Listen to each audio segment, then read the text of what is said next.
Chapter 7. Design for a Changing Landscape. By Maya Kaczorowski, John Lunny, and Denise Passell. With Jen Barneson, Peter Duff, and Emily Stark. Your ability to adapt while fulfilling the service-level objectives promised to your users depends on the robustness and flexibility of your service's reliability capabilities. Tools and approaches like frequent builds, releases with automated testing, and containers and microservices will enable you to adapt to short, medium, and long-term changes, as well as unexpected complications that arise as you run a service. This chapter also presents multiple examples of how Google has changed and adapted its systems over the years, and the lessons we learned along the way. While most design decisions, particularly those relating to architecture, are easiest and cheapest to implement in the system design phase, many of the best practices in this chapter can be implemented during later stages of the system lifecycle. Change as the only constant is a maxim, one that certainly holds true for software. As the number and variety of devices we use increases every year, so too does the number of library and application vulnerabilities. Any device or application is potentially susceptible to remote exploit, data leakage, botnet takeover, or other headline-grabbing scenarios. At the same time, the security and privacy expectations of users and regulators continue to rise, requiring stricter controls like enterprise-specific access restrictions and authentication systems. To respond to this shifting landscape of vulnerabilities, expectations, and risks, you need to be able to change your infrastructure frequently and quickly, while also maintaining a highly reliable service, not an easy feat. Achieving this balance often boils down to deciding when, and how quickly, to roll out a change. Types of security changes. There are many kinds of changes you might make to improve your security posture or the resilience of your security infrastructure, for example. Changes in response to security incidents, see Chapter 18. Changes in response to newly discovered vulnerabilities. Product or feature changes. Internally motivated changes to improve your security posture. Externally motivated changes, such as new regulatory requirements. Some types of security-motivated changes require additional considerations. If you're rolling out a feature optionally as a first step toward making it mandatory, you'll need to collect sufficient feedback from early adopters and thoroughly test your initial instrumentation. If you're considering a change to a dependency, for example, a vendor or third-party code dependency, you'll need to make sure the new solution meets your security requirements. Designing your change. Security changes are subject to the same basic reliability requirements and release engineering principles as any other software changes. For more information, see Chapter 4 in this book and Chapter 8 in the SRE book. The timeline for rolling out security changes may differ, see different changes, different speeds, different timelines, but the overall process should follow the same best practices. All changes should have the following characteristics. Incremental. Make changes that are as small and standalone as possible. Avoid the temptation to tie a change to unrelated improvements, such as refactoring code. Documented. Describe both the how and the why of your change so others can understand the change and the relative urgency of the rollout. Your documentation might include any or all of the following. Requirements. Systems and teams in scope. Lessons learned from a proof of concept. Rationale for decisions in case plans need to be reevaluated. Points of contact for all teams involved. Tested. Test your security change with unit tests and, where possible, integration tests. For more information on testing, see Chapter 13. Complete a peer review to gain a measure of confidence that the change will work in production. Isolated. Use feature flags to isolate changes from one another and avoid release incompatibility. For more information, see Chapter 16 in the SRE workbook. The underlying binary should exhibit no change in behavior when the feature is turned off. Qualified. Roll out your change with your normal binary release process, proceeding through stages of qualification before receiving production or user traffic. Staged. Roll out your change gradually, with instrumentation for canarying. You should be able to see differences in behavior before and after your change. These practices suggest taking a slow and steady approach to rollout. In our experience, the conscious trade-off between speed and safety is worthwhile. You don't want to risk creating a much larger problem like widespread downtime or data loss by rolling out a broken change. Architecture decisions to make changes easier. How can you architect your infrastructure and processes to be responsive to the inevitable changes you'll face? Here we discuss some strategies that enable you to flex your system and roll out changes with minimal friction, which also lead to building a culture of security and reliability, discussed in Chapter 21. Keep dependencies up to date and rebuild frequently. Making sure your code points to the latest versions of code dependencies helps make your system less susceptible to new vulnerabilities. Keeping references to dependencies up to date is particularly important for open source projects that change often, like OpenSSL or the Linux kernel. Many large open source projects have well-established security vulnerability response and remediation plans that clarify when a new release contains a critical security patch, and will backport the fix to supported versions. If your dependencies are up to date, it's likely you can apply a critical patch directly instead of needing to merge with a backlog of changes or apply multiple patches. New releases and their security patches won't make it into your environment until you rebuild. Frequently rebuilding and redeploying your environment means that you'll be ready to roll out a new version when you need to, and that an emergency rollout can pick up the latest changes. Release frequently using automated testing. Basic SRE principles recommend cutting and rolling out releases regularly to facilitate emergency changes. By splitting one large release into many smaller ones, you ensure that each release contains fewer changes, which are therefore less likely to require rollback. For a deeper exploration of this topic, see the virtuous cycle, depicted in Figure 16:1 in the SRE workbook. When each release contains fewer code changes, it's easier to understand what changed and pinpoint potential issues. When you need to roll out a security change, you can be more confident about the expected outcome. To take full advantage of frequent releases, automate their testing and validation. This allows good releases to be pushed automatically while preventing deficient releases from reaching production. Automated testing also gives you additional confidence when you need to push out fixes that protect against critical vulnerabilities. Similarly, by using containers 2 and microservices 3, you can reduce the surface area you need to patch, establish regular release processes, and simplify your understanding of system vulnerabilities. Use containers. Containers decouple the binaries and libraries your application needs from the underlying host OS. Because each application is packaged with its own dependencies and libraries, the host OS does not need to include them, so it can be smaller. As a result, applications are more portable and you can secure them independently. For example, you can patch a kernel vulnerability in the host operating system without having to change your application container. Containers are meant to be immutable, meaning they don't change after they're deployed. Instead of SSHing into a machine, you rebuild and redeploy the whole image. Because containers are short-lived, they're rebuilt and redeployed quite often. Rather than patching live containers, you patch the images in your container registry. This means that you can roll out a fully patched container image as one unit, making the patch rollout process the same as your very frequent code rollout process, complete with monitoring, canarying, and testing. As a result, you can patch more often. As these changes roll out to each task, the system seamlessly moves serving traffic to another instance. See Case Study 4. Running hundreds of microservices on a shared platform, in Chapter 7 of the SRE book. You can achieve similar results and avoid downtime while patching with blue-green deployments. See Chapter 16 in the SRE workbook. You can also use containers to detect and patch newly discovered vulnerabilities. Since containers are immutable, they provide content addressability. In other words, you actually know what's running in your environment, for example, which images you've deployed. If you previously deployed a fully patched image that happens to be susceptible to a new vulnerability, you can use your registry to identify the susceptible versions and apply patches, rather than scanning your production clusters directly. To reduce the need for this kind of ad hoc patching, you should monitor the age of containers running in production and redeploy regularly enough to ensure that old containers aren't running. Similarly, to avoid redeploying older, unpatched images, you should enforce that only recently built containers can be deployed in production. Use microservices. An ideal system architecture is easily scalable, provides visibility into system performance, and allows you to manage each potential bottleneck between services in your infrastructure. Using a microservices architecture, you can split workloads into smaller, more manageable units to facilitate maintenance and discovery. As a result, you can independently scale, load balance, and perform rollouts in each microservice, which means you have more flexibility to make infrastructure changes. Since each service handles requests separately, you can use several defenses independently and sequentially, providing defense in depth. See defense in depth. Microservices also naturally facilitate limited or zero-trust networking, meaning that your system doesn't inherently trust a service just because it's located in the same network. See Chapter 6.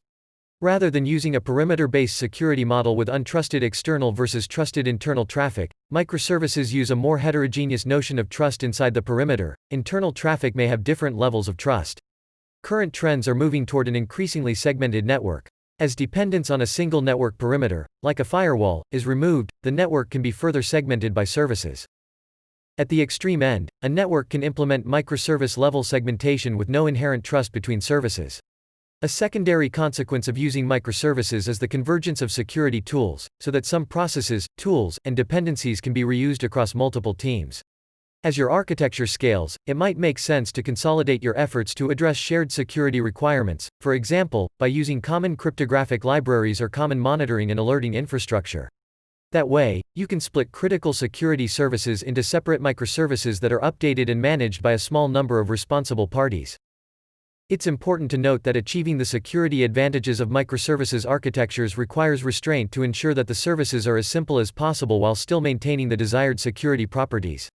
Using a microservices architecture and development process allows teams to address security issues early in the development and deployment lifecycle, when it's less costly to make changes, in a standardized way. As a result, developers can achieve secure outcomes while spending less time on security. Example: Google's front-end design. Google's front-end design uses microservices to provide resilience and defense in depth. 4. Separating the front-end and back-end into different layers has many advantages. Google Front-End (GFE) serves as a front-end layer to most Google services, implemented as a microservice, so these services aren't directly exposed to the internet. GFE also terminates traffic for incoming HTTP/S (TCP) and TLS proxies, provides DDoS attack countermeasures, and routes and load balances traffic to Google Cloud Services. 5. GFE allows for independent partitioning of front-end and back-end services, which has benefits in terms of scalability, reliability, agility, and security. Global load balancing helps move traffic between GFE and backends. For example, we can redirect traffic during a datacenter outage, reducing mitigation time. Backend and front-end layers can have several layers within themselves. Because each layer is a microservice, we can load balance each layer. As a result, it's relatively easy to add capacity, make general changes, or apply rapid changes to each microservice. If a service becomes overloaded, GFE can serve as a mitigation point by dropping or absorbing connections before the load reaches the backends. This means that not every layer in a microservices architecture needs its own load protection. Adoption of new protocols and security requirements is relatively straightforward. GFE can handle IPv6 connections even if some backends aren't yet ready for them. GFE also simplifies certificate management by serving as the termination point for various common services, like SSL.6. For example, when a vulnerability was discovered in the implementation of SSL renegotiations, GFE's control for limiting these renegotiations protected all the services behind it. Rapid application layer transport security encryption adoption also illustrates how a microservices architecture facilitates change adoption. Google's security team integrated the ALTS library into its RPC library to handle service credentials, which enabled wide adoption without a significant burden on individual development teams. In today's cloud world, you can achieve benefits similar to those described here by using a microservices architecture, building layers of security controls, and managing cross-service communications with a service mesh. For example, you might separate request processing from the configuration for managing request processing. The industry refers to this type of deliberate split as separation of the data plane, the requests, and the control plane, the configuration. In this model, the data plane provides the actual data processing in the system, typically handling load balancing, security, and observability. The control plane provides policy and configuration to the data plane services, thereby providing a manageable and scalable control surface. Different changes, different speeds, different timelines. Not all changes occur on the same timelines or at the same speed. Several factors influence how quickly you might want to make a change. Severity. Vulnerabilities are discovered every day, but not all of them are critical, actively being exploited, or applicable to your particular infrastructure. When you do hit that trifecta, you likely want to release a patch as soon as possible. Accelerated timelines are disruptive and more likely to break systems. Sometimes speed is necessary, but it's generally safer for a change to happen slowly so you can ensure sufficient product security and reliability. Ideally, you can apply a critical security patch independently. That way, you can apply the patch quickly without unnecessarily accelerating any other in-flight rollouts. Dependent systems and teams. Some system changes may be dependent on other teams that need to implement new policies or enable a particular feature prior to rollout. Your change may also depend on an external party, for example, if you need to receive a patch from a vendor, or if clients need to be patched before your server. Sensitivity. The sensitivity of your change may affect when you can deploy it to production. A non-essential change that improves an organization's overall security posture isn't necessarily as urgent as a critical patch. You can roll out that non-essential change more gradually, for example, team by team. Depending on other factors, making the change may not be worth the risk. For example, you may not want to roll out a non-urgent change during critical production windows like a holiday shopping event, where changes are otherwise tightly controlled. Deadline. Some changes have a finite deadline. For example, a regulatory change might have a specified compliance date, or you may need to apply a patch before a news embargo. See the following sidebar disclosing a vulnerability drops. Embargoed vulnerabilities. Known vulnerabilities that haven't been disclosed via public announcement can be tricky to handle. Information that's under embargo can't be released before a certain date, which might be the date that a patch is going to be made available or rolled out, or the date a researcher plans to disclose the issue. If you are privy to information about a vulnerability under embargo, and rolling out a patch would break the embargo, you must wait for a public announcement before you can patch along with the rest of the industry. If you're involved in incident response prior to the announcement of a vulnerability, work with other parties to agree on an announcement date that suits the rollout processes of most organizations, for example, a Monday. There is no hard and fast rule for determining the speed of a particular change. A change that requires a quick configuration change and rollout in one organization may take months in another organization. While a single team may be able to make a given change according to a specific timeline, there may be a long tail for your organization to fully adopt the change. In the following sections, we discuss 3 different time horizons for change and include examples to show what each has looked like at Google. A short-term change in reaction to a new security vulnerability. A medium-term change, where new product adoption could happen gradually. A long-term change for regulatory reasons, where Google had to build new systems in order to implement the change. Short-term change, zero-day vulnerability. Newly discovered vulnerabilities often require short-term action. A zero-day vulnerability is one that is known by at least some attackers, but that hasn't been disclosed publicly or discovered by the targeted infrastructure provider. Typically, a patch either isn't available yet or hasn't been widely applied. There are a variety of ways to find out about new vulnerabilities that might affect your environment, including regular code reviews, internal code scanning, c. sanitize your code, fuzzing, c. fuzz testing, external scans like penetration tests and infrastructure scans, and bug bounty programs. In the context of short-term changes, we'll focus on vulnerabilities where Google learned about the vulnerability on day 0. Although Google is often involved in embargoed vulnerability responses, for example, when developing patches, a short-term change for a zero-day vulnerability is common behavior for most organizations in the industry.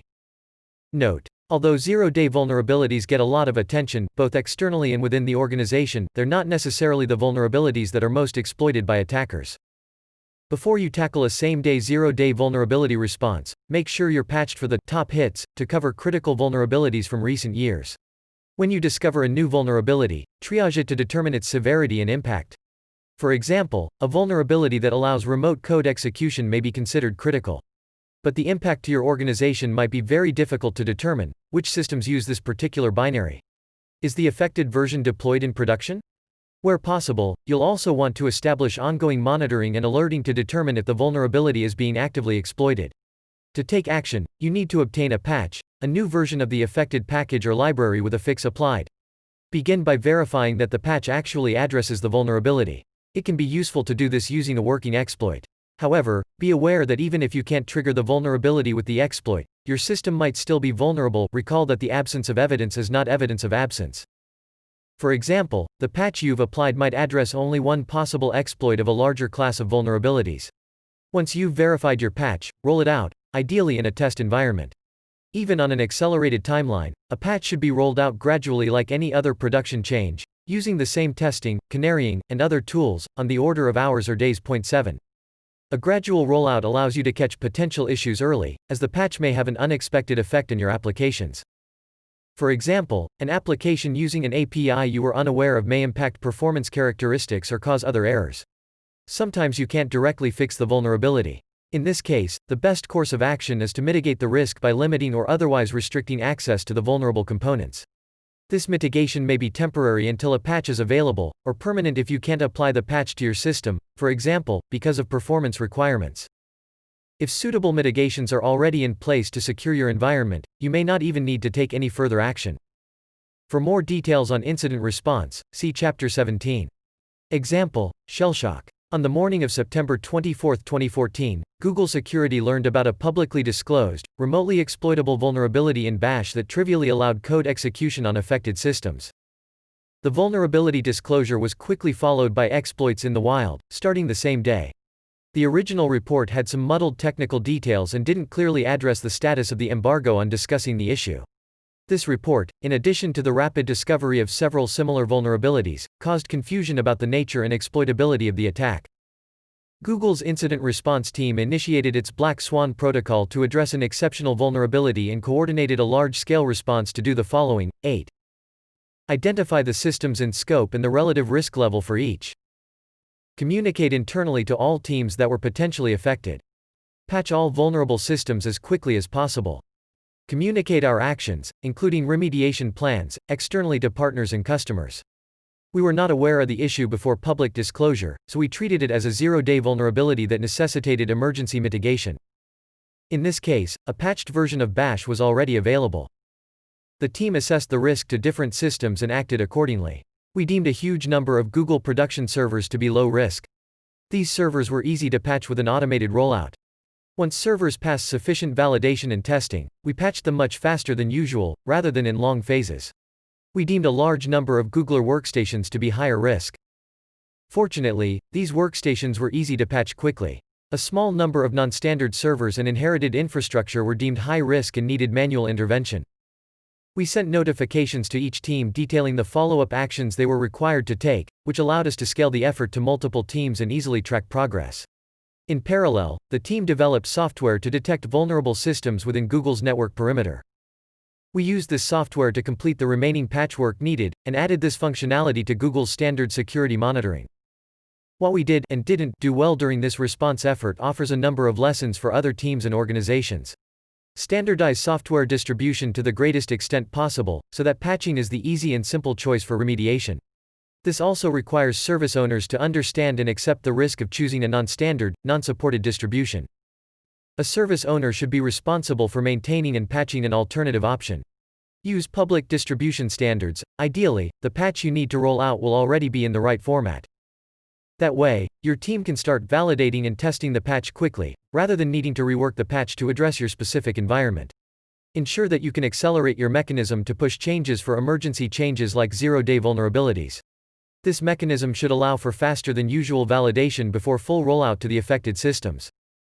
We don't necessarily recommend that you skip validating that your environment still functions. You must balance this step against the need to mitigate the exploit. Make sure that you have monitoring to track the progress of your rollout, that you identify unpatched systems, and that you identify where you're still vulnerable. If you already have tooling to identify whether a vulnerability is currently being exploited in your environment, it may help you decide to slow down or speed up based on your current risk. Prepare external communications as early in your response efforts as possible. You don't want to get bogged down in internal PR approvals when the media is calling for a response. Draft a reusable incident or vulnerability response plan, see Chapter 17, ahead of time, including language for external communications. If you're not sure what you need, start with the postmortem of a previous event. Know which systems are non-standard or need special attention.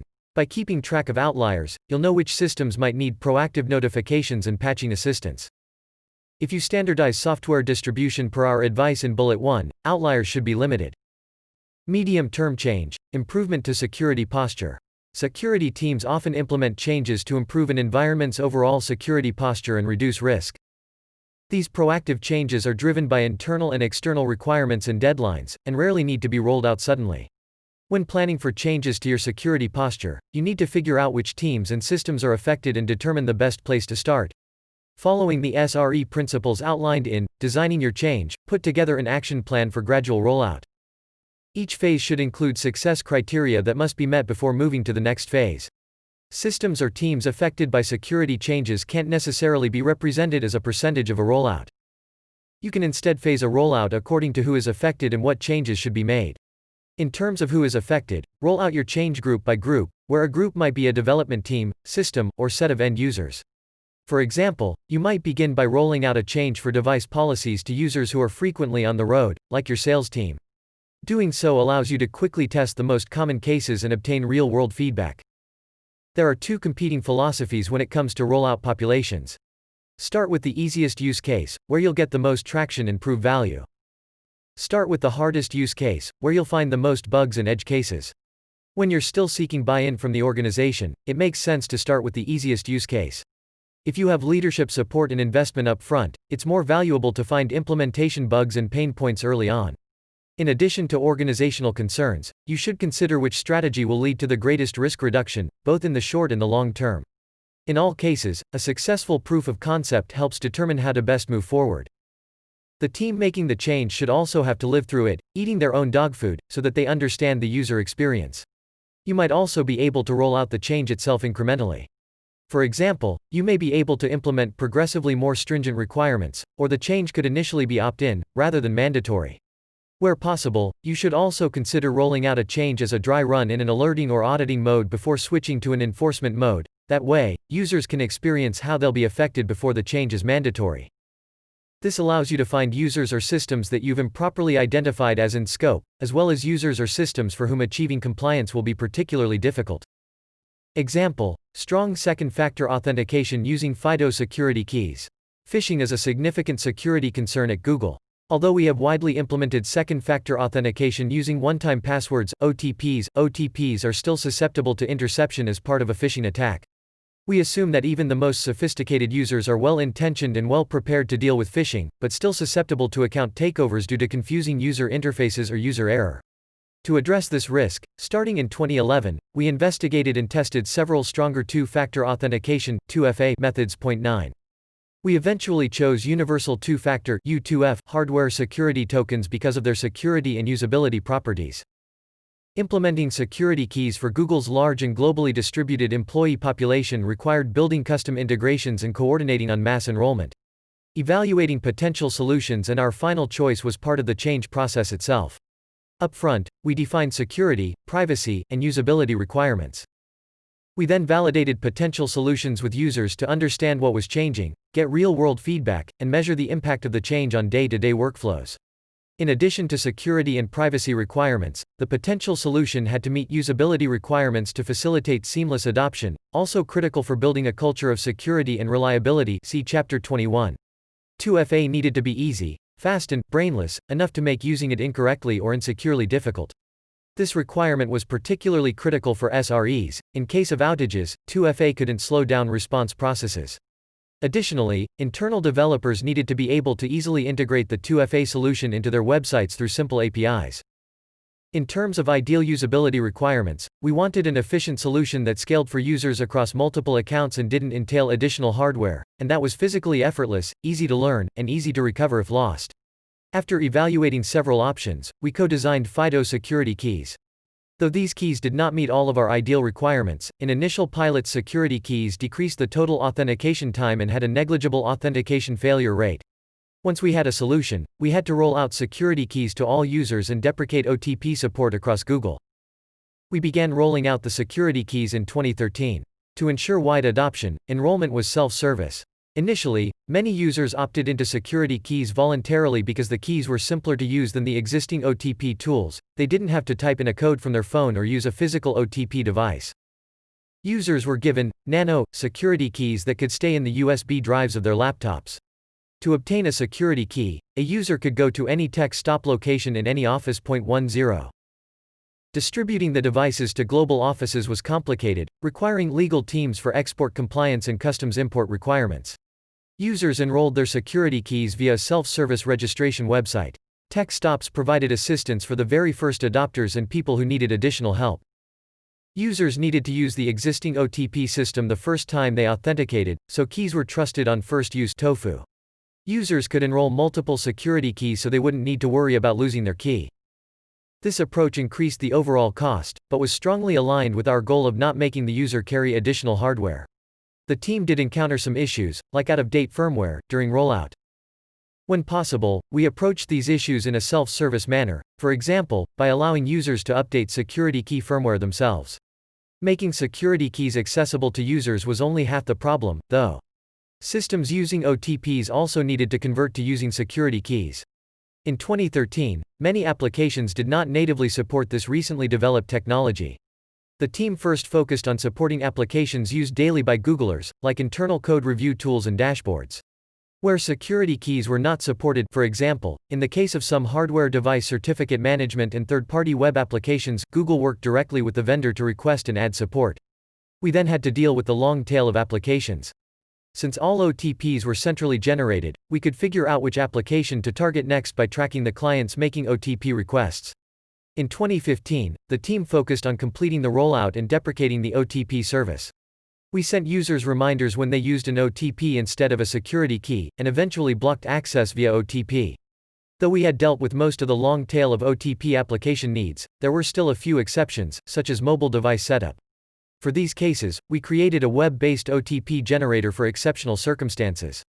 Users were required to verify their identity with their security key, a reasonable failure mode with a slightly higher time burden. We successfully completed the company-wide rollout of security keys in 2015. This experience provided several generally applicable lessons, relevant for building a culture of security and reliability. See Chapter 21.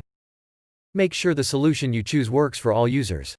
It was critical that the 2FA solution was accessible so that visually impaired users weren't excluded. Make the change easy to learn and as effortless as possible. This especially applies if the solution is more user-friendly than the initial situation. This is particularly important for an action or change you expect a user to perform frequently, where a little bit of friction can lead to a significant user burden. Make the change self-service in order to minimize the burden on a central IT team. For a widespread change that affects all users in everyday activities, it is important that they can easily enroll, unenroll, and troubleshoot issues. Give the user tangible proof that the solution works and is in their best interest. Clearly explain the impact of the change in terms of security and risk reduction, and provide an opportunity for them to offer feedback. Make the feedback loop on policy noncompliance as fast as possible. This feedback loop can be an authentication failure, a system error, or an email reminder. Letting the user know that their action was not in line with the desired policy within minutes or hours allows them to take action to fix the issue. Track progress and determine how to address the long tail. By examining user requests for OTPs by application, we could identify which applications to focus on next. Use dashboards to track progress and identify whether alternative solutions with similar security properties can work for the long tail of use cases. Long-term change, external demand. In some situations, you either have or need much more time to roll out a change, for example, an internally driven change that requires significant architectural or system changes, or a broader industry-wide regulatory change. These changes may be motivated or restricted by external deadlines or requirements, and might take several years to implement. When taking on a massive, multi-year effort, you need to clearly define and measure progress against your goal. Documentation is particularly critical, both to ensure you take necessary design considerations into account, c. designing your change, and to maintain continuity. Individuals working on the change today might leave the company and need to hand off their work. Keeping documentation up to date with the latest plan and status is important for sustaining ongoing leadership support. To measure ongoing progress, establish appropriate instrumentation and dashboarding. Ideally, a configuration check or test can measure a change automatically, removing the need to have a human in the loop. Just as you strive for significant test coverage for code in your infrastructure, you should aim for compliance check coverage for systems affected by the change. To scale this coverage effectively, this instrumentation should be self-serve, allowing teams to implement both the change and the instrumentation. Tracking these results transparently helps motivate users and simplifies communications and internal reporting. Rather than duplicating work, you should also use this single source of truth for executive communications. Conducting any large-scale, long-term change in an organization while maintaining continued leadership support is difficult. To sustain momentum over time, the individuals making these changes need to stay motivated. Establishing finite goals, tracking progress, and demonstrating significant examples of impact can help teams finish the marathon. Implementation will always have a long tail, so figure out a strategy that makes the most sense for your situation. If a change is not required by regulation, or for other reasons, achieving 80% or 90% adoption can have a measurable impact on reducing security risk, and should therefore be considered a success. Example: increasing HTTPS usage. HTTPS adoption on the web has increased dramatically in the last decade, driven by the concerted efforts of the Google Chrome team, Let's Encrypt, and other organizations. HTTPS provides important confidentiality and integrity guarantees for users and websites, and is critical to the web ecosystem's success. It's now required as part of HTTP 2. To promote HTTPS use across the web, we conducted extensive research to build a strategy, contacted site owners using a variety of outreach channels, and set up powerful incentives for them to migrate. Long-term, ecosystem-wide change requires a thoughtful strategy and significant planning. We used a data-driven approach to determine the best way to reach each stakeholder group. We gathered data about current HTTPS usage worldwide to select target regions. We surveyed end users to understand how they perceived the HTTPS UI in browsers. We measured site behavior to identify web platform features that could be restricted to HTTPS to protect user privacy. We used case studies to understand developer concerns about HTTPS and the types of tooling we could build to help. This wasn't a one-time effort. We continued to monitor metrics and gather data over a multi-year period, adjusting our strategy when necessary. For example, as we gradually rolled out Chrome warnings for insecure pages over a period of years, we monitored user behavior telemetry to ensure that the UI changes didn't cause unexpected negative effects, for example, a dip in retention or engagement with the web. Overcommunicating was key to success. Before each change, we used every available outreach channel: blogs, developer mailing lists, press, Chrome help forums, and relationships with partners. This approach maximized our reach so site owners weren't surprised that they were being pushed to move to HTTPS. We also tailored our outreach regionally, for example, devoting special attention to Japan when we realized that HTTPS adoption was lagging there because of slow uptake among top sites. Ultimately, we focused on creating and emphasizing incentives to provide a business reason to migrate to HTTPS. Even security-minded developers had trouble convincing their organizations unless they could tie the migration to a business case. For example, enabling HTTPS allows websites to use web platform features like Service Worker, a background script that enables offline access, push notifications, and periodic background sync. Such features, which are restricted to HTTPS websites, improve performance and availability, and may have a direct impact on a business's bottom line. Organizations were more willing to devote resources to moving to HTTPS when they felt that the move was aligned with their business interests. As shown in Figure 7:1, Chrome users across platforms now spend over 90% of their time on HTTPS sites, whereas previously this figure was as low as 70% for Chrome users on Windows and 37% for Chrome on Android. Countless people from many organizations, web browser vendors, certificate authorities, and web publishers contributed to this increase. These organizations coordinated through standards bodies, research conferences, and open communication about the challenges and successes that each faced. Chrome's role in this shift produced important lessons about contributing to ecosystem-wide change. Understand the ecosystem before committing to a strategy. We based our strategy on quantitative and qualitative research, focusing on a broad set of stakeholders including web developers and end users in different countries and on different devices. Overcommunicate to maximize reach. We used a variety of outreach channels to reach the widest range of stakeholders. Tie security changes to business incentives. Organizational leaders were more amenable to HTTPS migration when they could see the business reasons. Build an industry consensus. Multiple browser vendors and organizations supported the web's migration to HTTPS simultaneously. Developers saw HTTPS as an industry-wide trend. Figure 7:1. Percentage of HTTPS browsing time on Chrome by platform. Complications. When plans change. The best-laid plans of security and SRE often go awry. There are many reasons you may either need to accelerate a change or slow it down. Often, you need to accelerate a change based upon external factors, typically, due to a vulnerability that's actively being exploited. In this case, you might want to speed up your rollout to patch your systems as quickly as possible. Be cautious, speeding up and breaking systems isn't necessarily better for the security and reliability of your systems.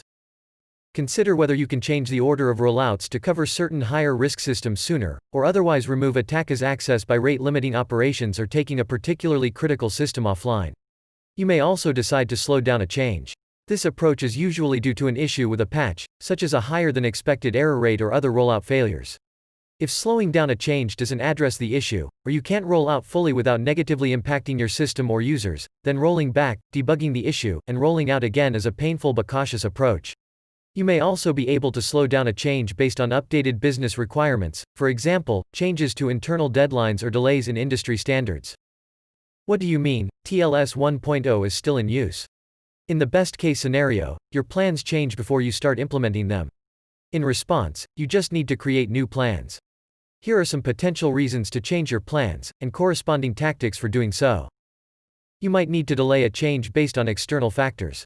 If you're not able to start patching as soon as the embargo lifts, see different changes, different speeds, different timelines. Work with the vulnerability team to see if any other systems are in your situation, and if it's possible to change the timeline. Either way, make sure you have communications ready to inform affected users of your plan. You might need to speed up a change based on a public announcement. For a vulnerability under embargo, you may have to wait for a public announcement before patching. Your timeline might change if the announcement leaks, if an exploit is made publicly available, or if the vulnerability is exploited in the wild. In this case, you'll want to start patching sooner rather than later. You should have an action plan at every stage for what to do if the embargo is broken. You might not be severely impacted. If a vulnerability or change primarily affects public web-facing services, and your organization has a very limited number of such services, you probably don't need to rush to patch your entire infrastructure. Patch what's affected, and slow down the rate at which you apply patches to other areas of your system. You might be dependent on external parties. Most organizations depend on third parties to distribute patched packages and images for vulnerabilities, or rely on software and hardware delivery as part of an infrastructure change. If a patched OS isn't available or the hardware you need is on backorder, there's likely not much you can do. You'll probably have to start your change later than originally intended. Example: growing scope, Heartbleed. In December 2011, support for SSL TLS's heartbeat feature was added to OpenSSL, along with an unrecognized bug that allowed a server or client to access 64 kilobytes of another server or client's private memory. In April 2014, the bug was co-discovered by a Googler, Neil Mehta, and an engineer working for Codenomicon, a cybersecurity company. Both reported it to the OpenSSL project. The OpenSSL team committed a code change to fix the bug and formulated a plan to publicly disclose it. In a move that surprised many in the security community, Codenomicon made a public announcement and launched the explanatory website heartbleed.com. This first use of a clever name and logo caused unexpectedly large media interest. With early access to the patch, which was under embargo, and ahead of the planned public disclosure, Google infrastructure teams had already quietly patched a small number of key externally facing systems that directly handled TLS traffic. However, no other internal teams knew about the issue. Once the bug became publicly known, exploits were developed quickly in frameworks such as Metasploit. Facing an accelerated timeline, many more Google teams now needed to patch their systems in a hurry. Google's security team used automated scanning to uncover additional vulnerable systems, and notified affected teams with instructions to patch and to track their progress. The memory disclosure meant that private keys could be leaked, which meant that a number of services needed key rotation. The security team notified affected teams and tracked their progress in a central spreadsheet. Heartbleed illustrates a number of important lessons. Plan for the worst-case scenario of the embargo breaking or being lifted early. While responsible disclosure is ideal, accidents and cute logos that spur media interest can happen. Do as much pre-work as possible, and move quickly to patch the most vulnerable systems regardless of disclosure agreements, which necessitate internal secrecy about embargoed information. If you can obtain a patch ahead of time, you may be able to deploy it before a public announcement. When that isn't possible, you should still be able to test and validate your patch to ensure a smooth rollout process. Prepare for rapid deployment at scale. Use continuous builds to ensure you can recompile anytime, with a canary strategy to validate without destruction. Regularly rotate your encryption keys and other secrets. Key rotation is a best practice to limit the potential blast radius of a key compromise.